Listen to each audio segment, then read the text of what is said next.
So today, I'm going to teach you the subtle art of writing 3D characters.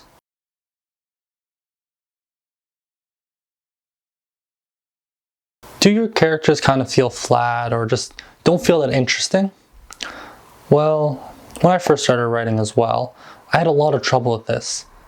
For example, now we are strangers again, but this time with memories. And as you can tell, this is not just bad character, it's also bad character writing, but you get the gist.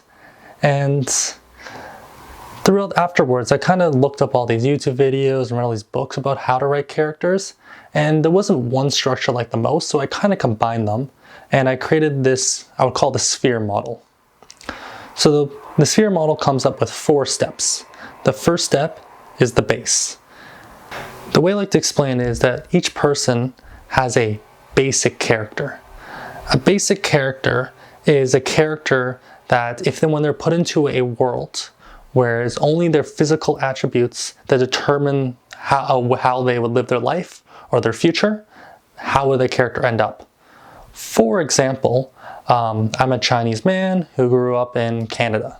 So my life would have been probably, as a high school student, I would be in honors roll, get into a decent college for computer science and get a computer science degree, work for a good company, get married at 29, have my first kid at 30, my second kid at 32, and then retire at 65. That's just a base example, and I know it's stereotypical, but it creates a foundation, like a pathway for when you add all the personality onto it, allows it to build off it, and it'll make more sense later. The second part is the depth. The depth is creating a character sheet. The character sheet is basically a list of all their dreams, hopes, principles, habits, quirks, likes, dislikes, political stance, anything else. And to do this step, you're going to have to create a character sheet and put them all in a list, usually about 2 to 3 pages. And I'm going to link some in the description below of some ways to start off with a character sheet, but realistically you can find many of these online. You don't have to use mine specifically. Now the third step, the 3D effects. See, with step 1 you have the base, and with step 2 you have the depth, and when you put them together I find that it makes a pretty strong 3-dimensional character. So by doing this is that you have your certain path, and then you want to see how certain personalities, certain traits would impact the path. Now, I know what you're thinking. The character is going to, because with certain personality traits, is going to completely skew off the line. But realistically, people stay pretty close to their physical attributes, and it does play a pretty major factor in who they are as a person. So even though when you have some big, crazy personality traits, always try to come back to the middle again. And if you still don't know exactly what I mean, I'm going to give you a quick example.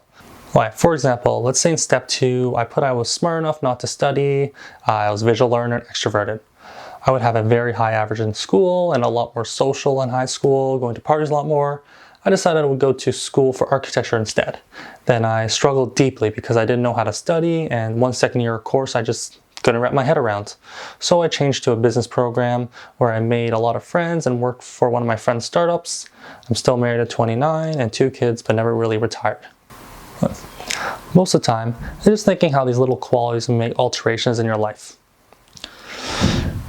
Now you have the fundamentals of how to make a 3D character, but I do have a step 4 as well, because even though you have a 3-dimensional character, he just sometimes doesn't feel like he fits right in the environment that you put him in.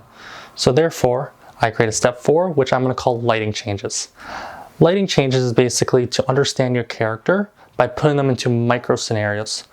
A micro scenario is a scenario that's usually about 1 to 2 pages, where your character is usually doing something pretty insignificant, but just interacting with the people around him, the environment around him, and trying to understand him better. You see, DiCaprio lived in animal carcasses for his role in The Revenant. Christian Bale does crazy body transformations for his role as the Machinist and American Psycho, etc.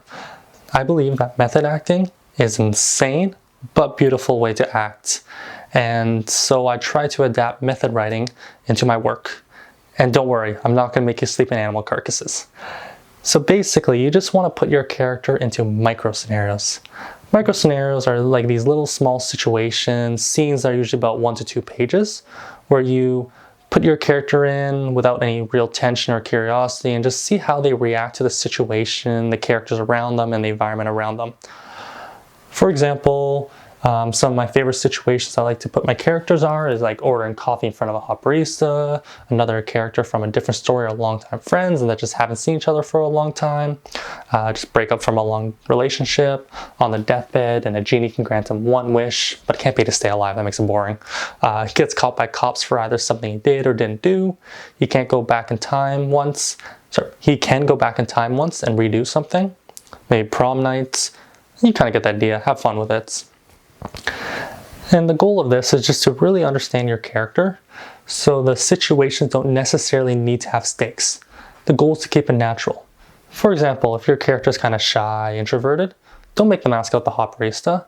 Maybe make the hot barista ask out him. Just alter the situation to kind of appeal to your character and kind of make it work so he gets a little more interaction. I still remember my first character. I think I did about 12 micro scenarios because I just had a lot of fun doing it. Just getting to have fun with the character, messing around. Maybe I just need friends.